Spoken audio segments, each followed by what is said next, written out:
حضرت یونس علیہ السلام اللہ کے نبی تھے۔ وہ ایک قوم کی طرف بھیجے گئے جو گناہوں میں مبتلا تھی۔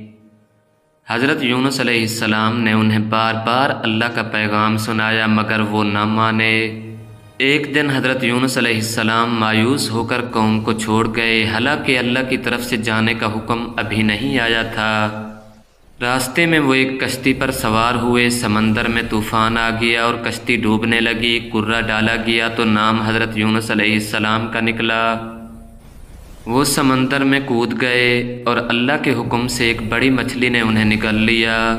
مچھلی کے پیٹ میں حضرت یونس علیہ السلام نے اندھیروں میں دل سے دعا کی۔ اللہ تعالیٰ نے ان کی توبہ قبول کی اور انہیں نجات دی۔ حضرت یونس علیہ السلام واپس اپنی قوم کے پاس گئے۔ اس بار قوم نے توبہ کی اور ایمان لے آئی۔ اللہ کی رحمت سے کبھی مایوس نہیں ہونا چاہیے اور ہر حال میں صبر اور توبہ کا راستہ اختیار کرنا چاہیے۔